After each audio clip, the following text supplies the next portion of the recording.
The Loudini Hard Rock and Metal Circus live and in your face. Today, remembering, reminiscing, and reviewing the classic Iron Maiden album, Number of the Beast. Stick around. You're listening to the Loudini Rock and Roll Circus, changing rock history one podcast at a time.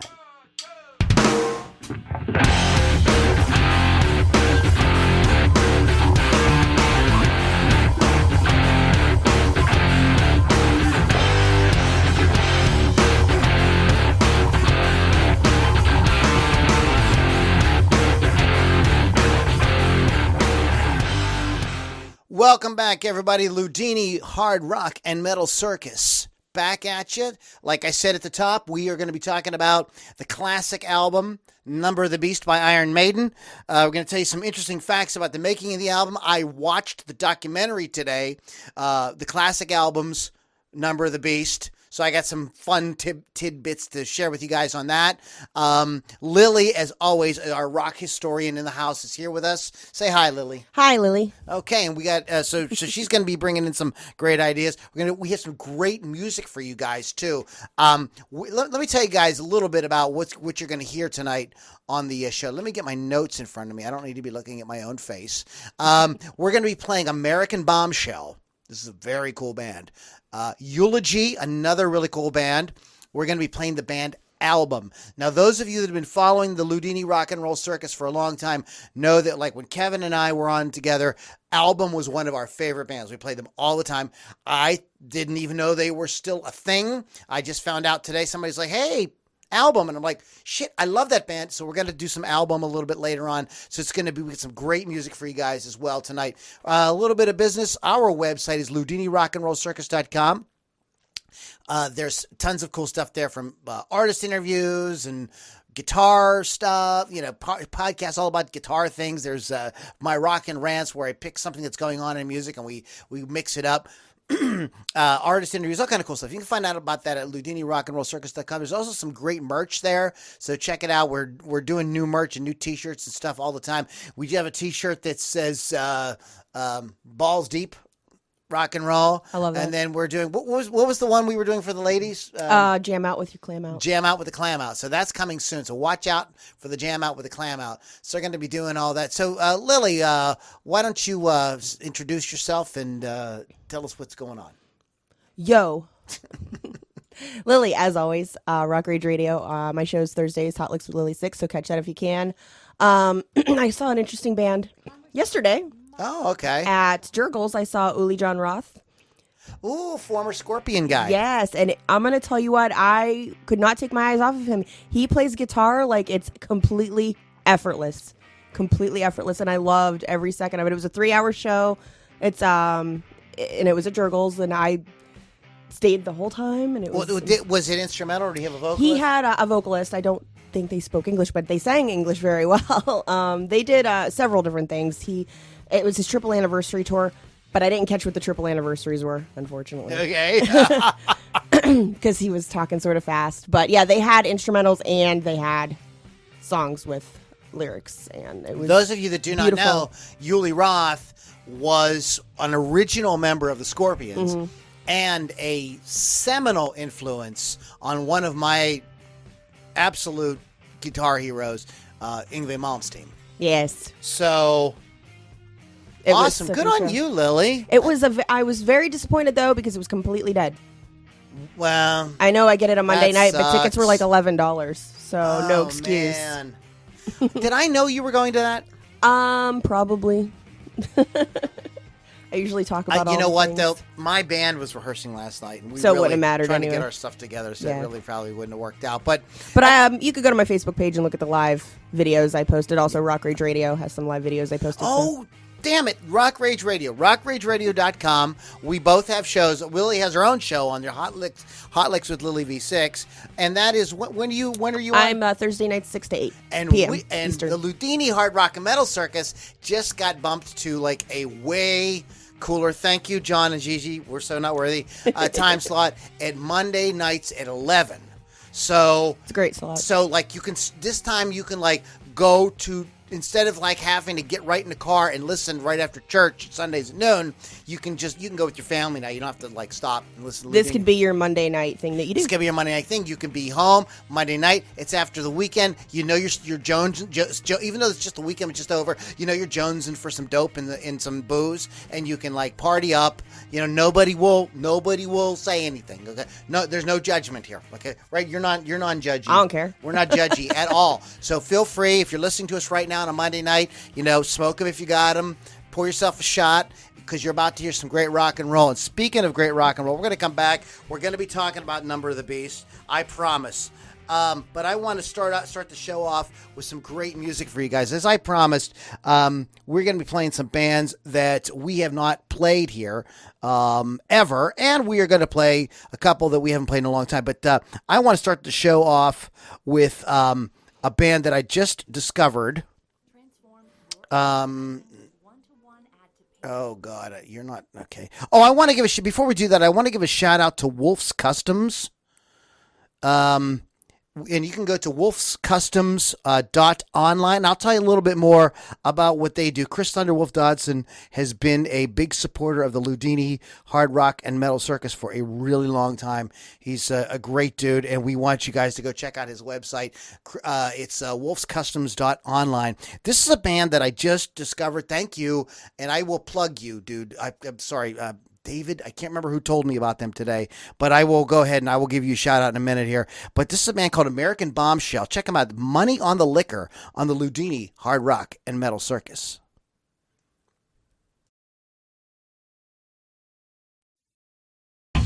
American Bombshell, guys. Money on the Liquor. And just a great song, a great band. And if you don't, just check them out. Let me give you the website. I keep telling you to check them out, but I need to tell you the friggin' website. It's AmericanBombshell.net. Easy. AmericanBombshell.net. N-E-T. So check them all. Check them all out, y'all. All y'all. Yeah, check those guys out. I think that they are. I think it's very cool. In celebration of today's show, you guys want to hear the band Synergy doing a little wee bit of Number of the Beast? I do. So. Ooh, already. I left alone. My mind was blank. I needed time to gather memories from my mind. What did I see? Can I believe that what I saw that night was real and not just fantasy? Just what I saw in my old dreams. Were they reflections of my wolfman staring back? Okay, and that is the band Synergy doing a cover of Number of the Beast. Nice. I like it. I think it's freaking killer. I got a handful of covers of these songs. Can't play the originals again. We will get blocked. In fact, that might get the volume turned we down. never even know. We don't really know exactly what's going to do it and what's not going to do it. Anyhow, so Loudini Hard Rock and Metal Circus, and we are talking about the Number of the Beast by Iron Maiden. And this is what the thing that is most famous about this album is the introduction of who? Oh, Bruce Dickinson. Yeah. Paul Diano? Dono? Yeah, I don't even know. Yeah, because I didn't care. He's on the first. Paul Diano. Yeah. Yeah, he was the original singer for Iron Maiden on the first two albums, and those are cool records. It's a different vibe, and you know, and Iron Maiden, Samson, and a couple other bands were like all hung out together, and Bruce's band was Samson. Mm-hmm. And they would like, you know, like the bands do today. Everybody plays the Smiling Moose, you know. Yeah, you all kind of just hang out together. And you know each other. And Bruce was like, he says, I would listen to these guys play and go like, man, if I could get into that band, the things we could really do. And lo and behold. Yeah, and the situation with Paul, you know, became stressful, and they had to make a change, and there it was. And boom goes the dynamite. And boom goes dynamite. Yeah, in fact, didn't Bruce never got any credits on this album because of using stuff from Samson, I thought. is what I read. Really? Yeah. I do know that some of the songs were a couple of the songs were tracks that they had other members had written that had been lying around for a little while. Not okay. Go ahead. What are the? Let's go. What is the track list? Do you have the track Yes, list? I in front do. of you? What's I the track do list? have the track list. Invaders, Children of the Damned, The Prisoner, 22 Acacia Avenue, The Number of the Beast, Run to the Hills, Gangland, and Hallowed Be Thy Name. What do you want? Which one do you want to talk about first? I mean, Or do you want to kind of talk about the album overall first for a little bit? We What do you can. want to talk about? You jump in. I can talk about the album first. If Go you ahead. want. Jump in with that. That sounds good. Okay. So, first of all, it is one of the most amazing albums out there for metal. They sold 14 million copies worldwide. It is the third studio album by Iron Maiden, released in 1982, so I was a couple months old. It was, like we said, it was the first release to feature Bruce Dickinson and the last with drummer Clive Burr, unfortunately. It was the first album to reach number one, and it was, of course, controversial in the U.S. due to the religious references and the artwork, and, of course, the title track being The Number of the Beast and all. And Dickinson was heavily involved in writing the songs, including Children of the Damned, The Prisoner, and Run to the Hills. And funny thing, I did read about this. There's many superstitions that came with this album during the recording at Battery Studios. You know, like things like lights turning off, recording gear not working. But Birch was involved in a car accident with a minibus of nuns. Okay, no, I was going to talk about this, but go ahead. Yeah, He was presented a bill for 666 pounds. yeah. He took his Range Rover in to get it repaired. When it came back, the bill was 666 pounds. That's It's Twilight Zone theme. Can you dig that? Jerry Johnson, Bob Piercy, Brady Novotny. Brady is an amazing musician. I have to look into as him. well. So Lynn Luciana, yeah, it's good to see you, Lynn. I haven't talked to you in a while. So hey guys, welcome everybody for hanging out with us tonight. Please share the podcast. We play a lot of indie bands and things like that, and this helps bring attention to them as well. We are discussing the impact and the amazingness that is Iron Maiden's Number of the Beast, the first album to feature the incomparable, the vocalist that nobody can touch, the guy who is in a class all by himself, Mr. Bruce Dickinson, one of my absolute heroes. He's amazing. And those of you His that voice. think he sounds operatic, you wouldn't know what opera was if it bit you on the fucking balls. On the balls. Balls right. deep. So, do you where do you want to go? I sort of went in order with albums, just getting a little Yeah, bit go ahead. of trivia Yeah, put for it in each one. context. Go ahead. So, Invaders is the first song on the album. Now, I just have sort of like information about each song. Musically, I'm not. I mean, that's more Lou's department, but all Iron Maiden songs are basically stories being told. They're all epic. They're all, very beautifully lyrically written. But Invaders is a song about a Norse conquest over England. I think it's one of the most underrated songs on the album. I think it's a good beginner song for the album. It's fast paced. Harris, though, stated that it wasn't a good enough song for song for opening the album. It's not that strong, but I still think it's great. I think it's a great opening song because it sort of sets the pace. But it does for open the album. It does, absolutely. It's not good enough, but we're going to use it. They used it anyway. They said they didn't have anything else at the time to open that they thought was good to set the pace. So this sort of sets the pace for the entire album, and I think it's great. So, oh, hi, Jerry. Do you guys, so do you want to tell, what's next? Children of the Damned is next. And this was this is a horror film, correct? Yeah, it's based on the films Village of the Damned and Children of the Damned. Okay. And I heard Steve Harris talking about this today, and he's like, it's based on that stuff as much as any of our other stuff is based on anything, loosely. Right. It isn't like, it's just sort of like an outline. beat for beat, the story. It's, they're doing their own thing with it. But yeah, go ahead. You want to Well, talk about it? Dickinson said it was inspired by Black Sabbath's Children of the Sea. So that's his side of it. And it was written by Steve Harris.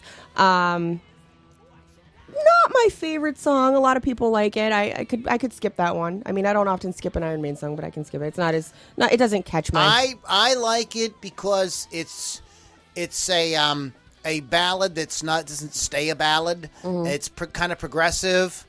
And speaking of that song, Oh, you have one? here's a band called 22 Acacia Avenue covering it. That's crazy. Oh man, I love that when they do that.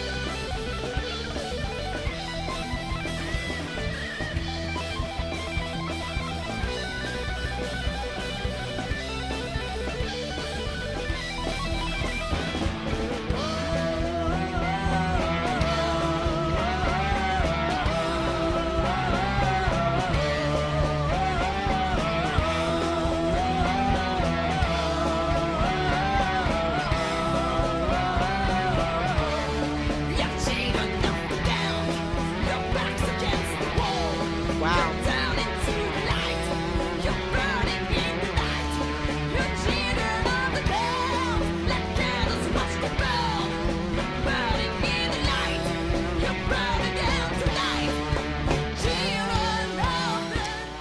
That is a band doing a cover of the band called 22 Acacia Avenue, which is an Iron Maiden song. Which is on this album. We're going to talk about here in a minute. But that is a cover of it, of Children of the Damned by that band. Just absolutely. That Chaos girl's like a Heidi female Kinson. Yeah, Chaos Bruce. Heidi Kinson is the vocalist on that. Bruce is tough to cover, and hence, very often, if you have a female singer in the band, she ends up being the one to sing the Iron Maiden songs. She can hit those notes. Yeah, because why. some of that can be a little rough to cover. Jerry and I want to do an Iron Maiden song in Mr. Gasket, but Timmy won't have it. So he's like, no, I'm not playing Iron Maiden. Oh my goodness. So, we'll have to smack him. Yeah, I know. He's a sweet guy. I love Timmy. So, Timmy. Wow. I don't watch that show. You didn't watch South Park? Nope. What? I hate South Park. Why? It's terribly irreverent and disgusting. Exactly. But you like irreverent. Yeah, but it just bores me. These kids today, guys. Oh, what are you please. gonna do? What are we gonna do with these kids? I watched the movie. So, what's next on the list? The Prisoner. Okay, you want to talk about this one? This has an interesting story. It's inspired by the British TV show The Prisoner, and it also has dialogue from the title sequence of the show in the song. It's all I could find as far as information on it. I like it. Think it's another underrated song on the album because everybody goes straight to the title track. Here's what I found out about The Prisoner today, and I cannot remember the guy. I apologize. I forget the guy's name. The actor from The Prisoner. Oh, is it someone famous? He was famous in 19 whatever. Sorry. 19 whatever. But they called him up. They wanted to use that opening. I'm not just a number and this whole thing. And so they got their manager to call the guy. It was either a manager or producer to call a guy on the phone, to ask him. And they were all like huddled around, like listening, like hoping that they would do it. And I guess the guy was really, their manager was like really nervous and he totally misquoted the whole thing. And they were all like, "You moron, he's going to tell you to go piss off because you said the whole thing wrong." But they told him, he said, "Yeah, go ahead and do it." So they got, Patrick, I think it was Patrick McGugan. That was the guy that they were trying to get on the phone. They were really nervous about it. And he says, "What's the name of the band again?" And yeah, I know this. And then they're like, "Oh, it's a metal band?" Yeah. so he didn't know who Iron Maiden was. And their manager was like, "You morons. Like, this guy's like 10 times more famous than you are. He's like a real star." So, yeah, they wanted to use that. And that's the thing about their music. It's always, like you said, it's always kind of cinematic. It's always based on some story or some idea that's very epic. Yes. Right, epic. Like, yeah, exactly. I think when I think of Iron Maiden, to me, this is very similar. To me, they are a logical progression from Black Sabbath, like what 10, 12 years or so Yeah. before. Like they took the same kind of concept and just made it more modern for the time. And nobody has done. Very few artists have been able to do Something that like this, really, yeah. really well. A lot of artists do stuff like this, but in terms of taking that next step from Sabbath and like saying, I don't know if it's like it was a conscious thing. I think they just are passionate about what they do. I don't think that they, were like saying like trying to capitalize on anything. I think that they just took that concept and like turned it up to 11, like took it to the whole next level with, more complex songs. Most of Sabbath stuff is more in the sort of if Sabbath came out today, they'd be considered like stoner rock or doom or something like that. And these guys brought like more like speed and that type of energy to it.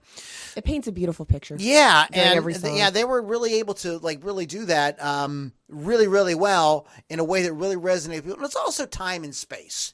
You got to think about what was going on. And we're going to talk about this after we take a break. We're going to come back and talk a little bit about. We're going to put the album in context of like what else was going on in music and in hard rock at that time. So we're going to come back and talk about that in a minute.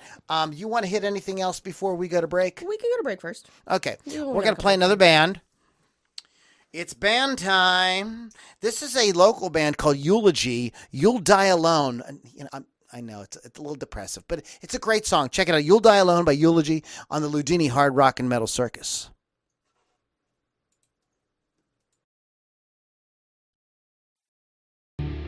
You'll Die Alone by Eulogy, everybody. And Lily V6, despite what she says, her microphone is on. It is now. It is now. So, 1982 was the release of Number of the Beast. Number of the Beast. But we pulled this up on the internet, where you pick like things that happened in history. So here's some interesting stuff that was going on. We'll just talk about the sort of pop culture stuff. We won't get too political or anything, but here are the movies. Here were the big films of 1982. So just to put this album in time and space. E.T., Rocky III, Oh, gosh. On Golden Pond, Porky's, yeah, An Officer and a Gentleman, The Best Little Whorehouse in Texas, Star Trek II, The Wrath of Khan, which is the greatest Star Trek movie of all time. I will fight anybody. Fight me, because I think all of them are dumb. They're amazing. Poltergeist, Spielberg, Annie. Yeah. Little Anal Annie. Chariots of Fire, which was also really big, and the movie Gandhi. Which is like 17 hours long. 17 and a half, I think. Popular musicians and bands and whatnot at the time. Human League with Don't You Want Me, Baby. Bucks Fizz, The Jam. Paul McCartney and Stevie Wonder had a hit with Ebony and Ivory. God. Olivia Newton-John, Let's Get Physical. Or maybe, was it Physical? Or was it, that was probably Physical. I think Physical at I that think time. that was the song. Steve Miller Band, as they say in Pittsburgh, Steve Miller. Abra, Abracadabra. The Eye of the Tiger. And you are going to see Survivor soon? Yes, in New York. In New York. Well, that would make sense because Rocky III came out. That was the theme song to Rocky III, Eye of the Tiger. So there you go. So That's why it was popular. Bob's Your Uncle, Boom Goes the Dynamite. Chicago had a hit with Hard to Say, I'm Sorry, and Lionel Richie. All was the like, things. Yeah, he had like tons of hit songs that year. So these were the pop bands. So you figure something like Number of the Beast comes out. And this is what it's up against. And people who are looking for something edgy and like in your face, I mean, they're totally, that Iron Maiden is totally going to satisfy that. The metal Right. person. Yeah, absolutely. Popular TV programs. Let's run. These are just as short. This is interesting. Magnum PI. We won't. That's the UK. We don't know care anything them. about that. Okay. Dynasty at Falcon Crest. Hill Street Blues. And Knight Rider. Which everybody loves. How can you not David love? frickin' Hasselhoff. And a talking car. Don't hassle the Hoff. Oh, my God. Don't hassle the Hoff. Amazing. And born in that year was LeAnn Rimes and Kelly Clarkson. So that's a little bit about the Vietnam Memorial was dedicated that year. Thriller was huge. That was the giant that Michael Jackson released Thriller that year. Graceland, the home of Elvis, opens to the public that year. So That's 1982 is you just think, oh, what was 1980? All kind of stuff happened, and so did arguably one of the greatest metal albums of all time, because for so many reasons. First of all, it's a great album, but it's the album that really, I mean, even though Bruce Dickinson was in Samson and they were in a movie. Oh crap! We got to look that up on the next break.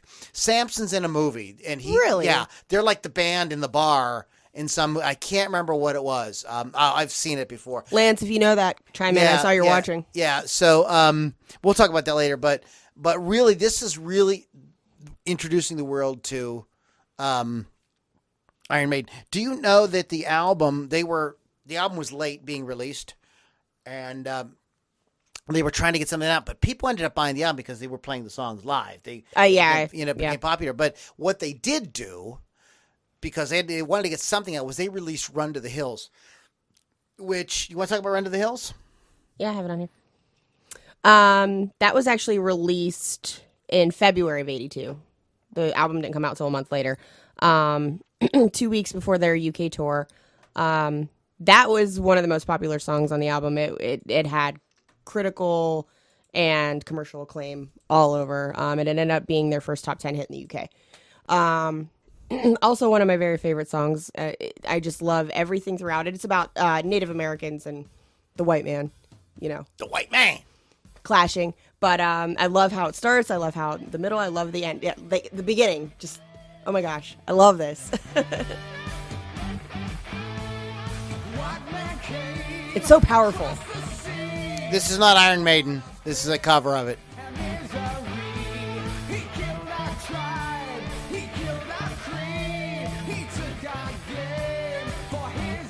This is from pandajamproductions.co.uk. What's cool about this song is that it comes from the perspective of both the Native Americans and the white man. So it's like two different people talking, basically. It's oh God, it's so powerful. I love it. You could, when it comes to, Iron Maiden and Black Sabbath and stuff like that, you could read social commentary into the subtext of a lot of that stuff. But this is the only song by them, that's famous, that kind of has sort of like right out there, kind of like a little bit of a social commentary to it. Although most people were like, yeah, that's cool. Let's rock. Nobody was really thinking of them as Nobody like a cares. political band. And I don't think they were even thinking of themselves. I heard Steve Harris talking about this today, and somebody asked him, so Run to the Hills, that's your political song. He's like, no, not really. We just wrote songs. We just wrote songs, and it just seemed like a cool thing for a song. And we like the idea of Run to the Hills, and with that galloping thing, it just made total sense. This is a song that makes me drive fast. I agree. It makes me drive fast too, as well. Great Left foot on that. Yeah, great tune. Cool video. Yes. Fun video. Really fun video. If you've never seen it, you guys should definitely check it out. "Run to the Hills" by Iron Maiden. But you got anything else on this? Or you want to go to another song? We can go to another song. Go ahead. Well, we skipped 22 Acacia Avenue, written by Adrian Smith. Actually, during his old band, Urchin. Yeah, that's what I was trying to get to earlier. I was brain farting. Okay. Your brain just broke. Yeah. But Steve Harris recalls hearing it at an Urchin concert years before, but they just modified it for the Number of the Beast, and so there it is. Do you know what it's about? I do not know what it's about. I believe it's about Charlotte the Harlot. Oh, sure. 22 Acacia Avenue they're very cagey when they talk about this. They don't want to say that this was literally this young lady's address. But it's like one of these we will neither conform nor deny. Just use your imagination. Disavow all knowledge. But that's what it's about. It's about a hooker. Hey, whatever. That the boys, fancied. That Used. the lads fancied. But this they come to America on this tour. You know, I heard Bruce talking about this today. Yeah, Bruce. We're on a first name basis. Mr. Dickinson. Brucey. Brucey. Talking about this thing. He was saying that they played some crazy lineup. You mentioned Loverboy earlier. You were talking to Billy Altman about Loverboy. Yes, because I went to see them on Friday. And check this out. Check out this lineup. I'm ready. Check out this lineup. I'm ready. Loverboy, Journey, Ted Nugent, and Iron Maiden. Wow, that's fun. That's different. And he was like, people were either going to like us or not, and that's just And they started out driving around America in like 3 station wagons, because their manager was like trying to just really be very, very frugal. But eventually they were doing well enough that they did get a tour bus. And he said that's when all the shenanigans started. He said, we were British lads here, all about 24 years old. And he said in England, like, he says, like, you've got to, like, at that time, you had to, like, take a girl out for, like, and do all kinds of other for, like, about a month before you got any, well, nookie. He says girls in America were like, let's screw. You play guitar, you've got a British accent, let's do it. Well, let's not get excited. However, I did find the movie. Thank you, Lance. The movie was The Incubus, 1981, with Samson in it. Yeah. I knew that was it's really interesting. It's kind of funny. Cause I mean, he's really doing his, he's really kind of like hamming it up, in this scene. But if you guys get a chance to, I'll have to look it up. Check it out. We could, it's on YouTube. You can, y'all can find it. Y'all can find that there Iron Maiden out there somewhere. Golly. So what else you got, girl? Well, we skipped also The Number of the Beast, which is the duh. title track. Like we said before, religious groups didn't like it. And they thought it was a satanic band. But the song was actually inspired by a nightmare that Steve Harris had, triggered by watching the film Damien, The Omen 2, one night. The track opens with a spoken introduction from the Book of Revelation, 12:12 to be exact. So, no, they're not a satanic band, people. Just stop yourselves. Well, they thought, like, I mean, again, it was not... Again, I think it's the Black Sabbath thing. It's the right. Let's find the darker side. Let's kind of like talk about that. Let's do music about that. And it fits perfectly with the type of music they want to play. I mean, they didn't really do like love songs. They weren't like, that just wasn't what they were going to do. They shouldn't. That's just not what this music. You have to have the lyrics and the music got to kind of go together. You can't, or else it just comes off completely silly. You're so funny. But it took many, many takes. Yes. That intro, those first 4 lines, their producer, Martin. He has 3 names? Yeah, his name's 4 names. Martin. Martin Birch, who also worked with Judas Priest and some other metal bands. They wanted to work with Martin from the beginning, but they thought, oh, he's too famous, like he won't want to work with us. And it just came through the grapevine, that he found out that they wanted to work with him, and they found out that he wanted to work with them, and so they came together on this album. But he was notorious for making them do it over and over and over, and part of the reason he did that was to push them, to get them like kind of angry, because he felt like he would get a better performance if he could get them kind of like frustrated. Riled up. Mm-hmm. And I forget, he said that, I believe it was 4 hours. Holy crap. Recording that. No thanks. I was alone. That very beginning was like, he said it was about 4 hours. And that scream when the ba-da-da-da comes, Bruce says that was literally his frustration. He said he was throwing chairs. He was like completely my kind of guy, pissed about what was going on there. But it came out and so they worked with him for a few albums because he was able to kind of like really. He was able to bring out all the things, bring out the emotions. Yeah, bring out the great emotion. That's what a producer should be able to do for you. To kind of take what you're doing and really take it to like to the next level. But that I think. That is a great song. I think another thing I really like about this song, The Prisoner, Children of the, what is it again? Damned. Children of the Damned. Children of the Damned. I love the melodicism of it. I mean, there's some very beautiful melodic things that are going like a backdrop against this like powerhouse heavy metal band. I think that is really I think that's one of the things that really sets Iron Maiden apart. I mean, there's a lot of great metal bands out there, but you run the risk if it's too pretty. You run a kind of risk of kind of being put into kind of A different category. In a different category. But they somehow they made it the band is so vicious that like they were never really in risk of like that happening to them. You know, just the way that they with the energy that they brought to that type of stuff. Do you want to talk about them being classified as the new wave? I mean, you can. Like the new wave of British heavy metal? Yeah, the new wave. What it was, there was a magazine at the time in Britain, and this magazine, you know, like similar to, an analog to today would be how I will admit it, will give a podcast a kind of salacious name to get you to listen to it, or a YouTube video, a kind of like, you know, something to go like, oh, what the hell is he talking about? So you got to watch it, you know, kind of thing. So they brought these words together, new wave and British metal, to kind of piss people off. Yeah, because it sounds like, how can you have new wave and metal? That's like, you know, those are two things that are diametrically opposed to each other.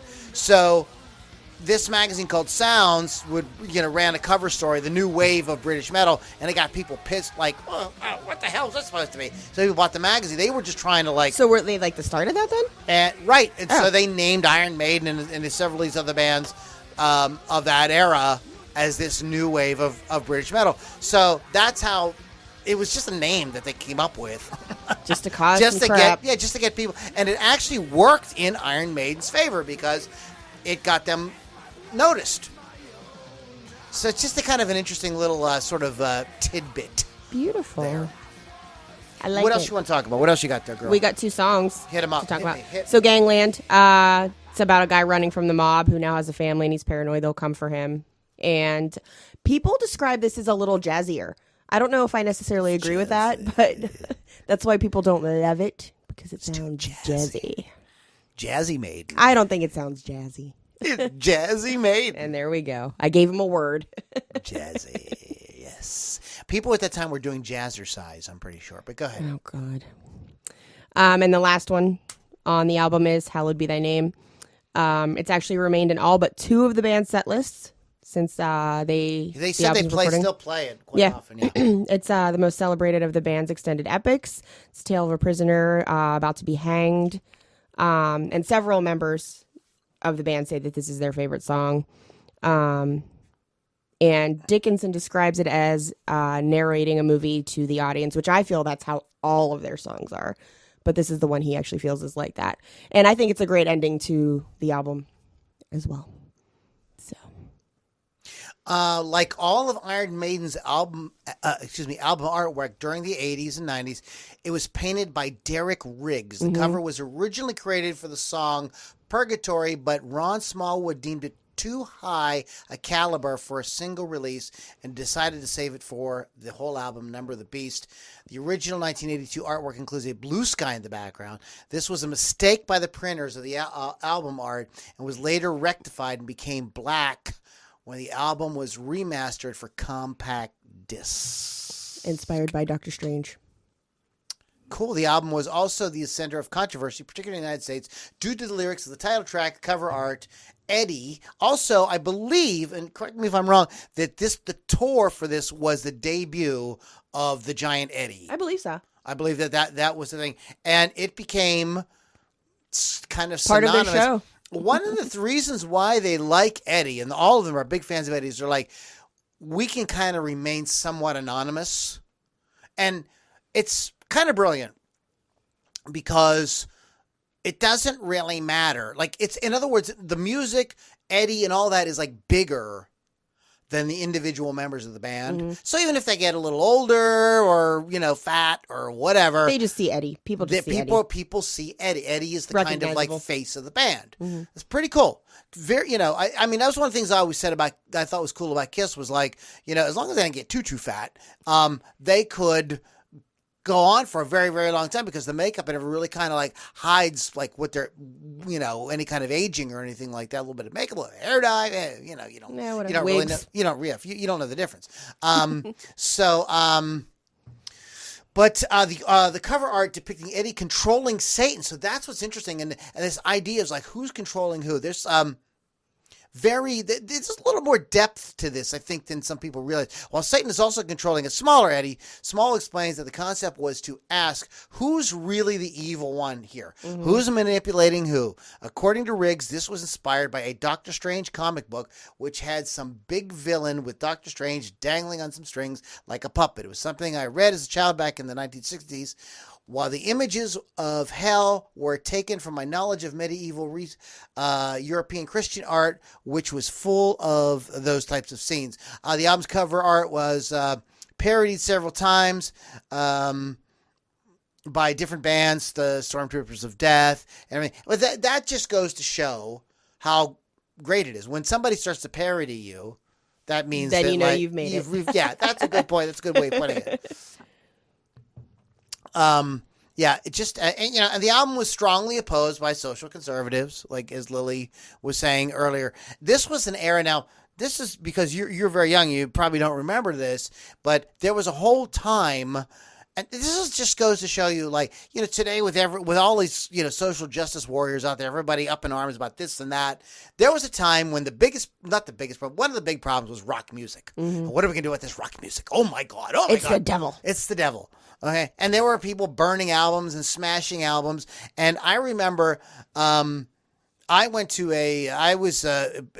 evangelical Christian, and I went to a Christian school, and remember, like, when this record came out, oh my God, like all the teachers, our principal, all the pastors, school. No, they lost their minds.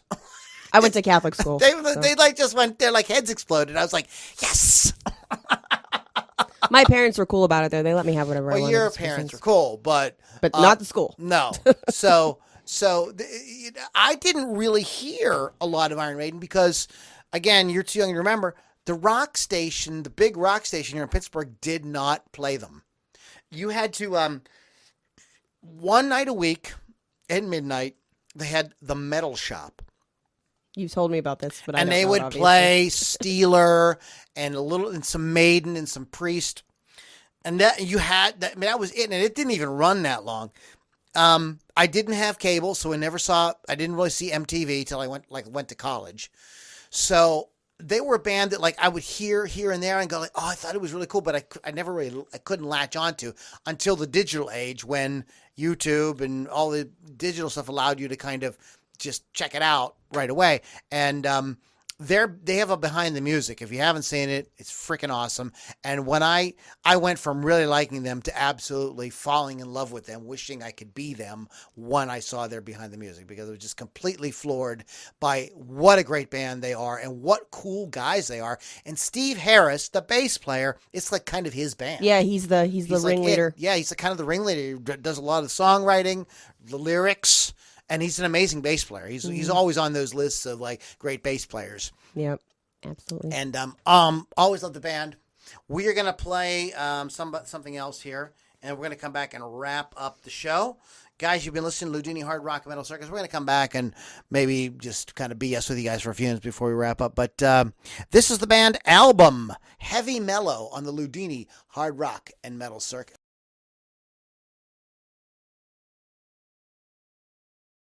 Album, Heavy Mellow on the Loudini Hard Rock and Metal Circus. Let me go ahead and tell you how to find Album. I love Album. It's one of my favorite bands. They're from Ohio. You want to go to albumtheband.com. We had Eulogy, which has a very complicated website. I told them today, I'm like, you guys need a better... Look at that. Like, who can do that? What is that? I would just go to search Eulogy Band And it's probably a better way to find it. And then we had we opened the show with American Bombshell, AmericanBombshell.net. All great bands. So let's give our shout outs. First of all, I want to the post we did today. I want to give a shout out to all y'all that chimed in. R.L. Johnston, Kevin Foster Wilicki, Eric Roger, Billy Altman, Keith the Hawk Hawkins, Jeff Lantry, David Ray, Fran Crasher, Chris Pulowski, Brady Novotny, John Fox, Jeff Gardner, Fletch Drums, Chris Thunderwolf Dodson. You guys rock! So thank you for chiming in and replying to that. I told you guys to give you all a shout out. And what do you got? You want to shout out to the folks who are watching tonight? Again, on the live feed, we've got Chris Thunderwolf, Jeff Kula, Stanley Leonard Clayton, Lori Pentland, Tony Leon from Silk 9, Mickey Hernandez, Danny Polliard, Anthony Lamond, Tim Doverspike, Jerry Johnson, Bob Mersing, Sean Davies, Bob Piercy. Oh my gosh, so many people tonight. Sean Donahue, Billy Altman. Go to bed, Billy. No, stay up, Billy. Fletch Drums, Scott Boyd, Lance Rickey, John Fox. And if I miss anybody, I'm just Eric Wong. Eric, what's up? I haven't talked to you in a while, brother. Todd Kane. Eric's a very good singer. From Kansas City, Missouri is watching. And Eric Anthony. Eric sent me a text. He's got a new phone number. I won't give it out, Eric. I promise. Good to talk to you, brother.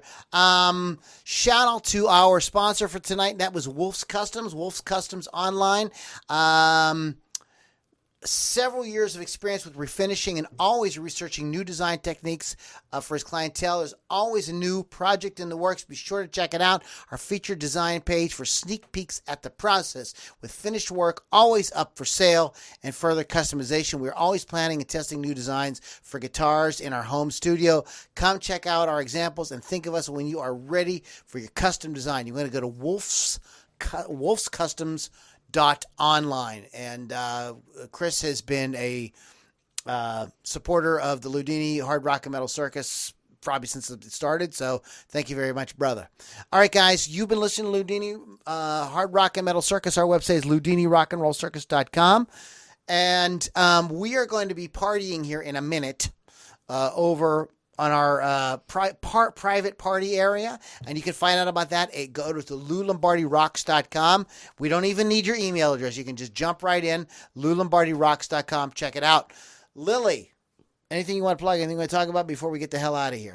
Again, Hot Licks with Lily 6, my show, Thursday nights at 6 p.m. Eastern. Rock Rage Radio. You can go to the website or download the free app. I am selling tickets for Glenn Sobel's Goon Squad, the Alice Cooper pre-show, July 18th at the Sub-Alpine Society for $22 each, so message me if you want to do that. Also, I will be live tomorrow for Adelita's Way, Thursday for Combi Christ, both at the Craft House, and I am going to see Reign of Z at the X studio thing that we did for Gene the Werewolf. So I will see them tomorrow at the X studio. Take over. All right, guys. Thanks so much for hanging out with us. It's LoudiniRockandRollCircus.com is the website. A big shout out and a big thank you to our great supporters at Rock Rage Radio. We are truly grateful and truly blessed to have been able to joint venture with you folks. And that is rockrageradio.com. And I'm getting thrown a lot of websites at y'all. Rockrageradio.com. This is where you can listen to great guitar-driven rock like 24/7. Just download the app, check it out, and you can find us the complete show, all done, all purdied up with all the music right in place exactly, so it's all mixed and mastered together. And you can find that 11 p.m. on Monday nights on Rock Rage Radio, the app, rockrageradio.com. Guys, thank you so much for hanging out. We're going to wrap up with Lou Lombardi's Strangelove. If you can find the reason, I will find the answer on the Loudini Hard Rock and Metal Circus.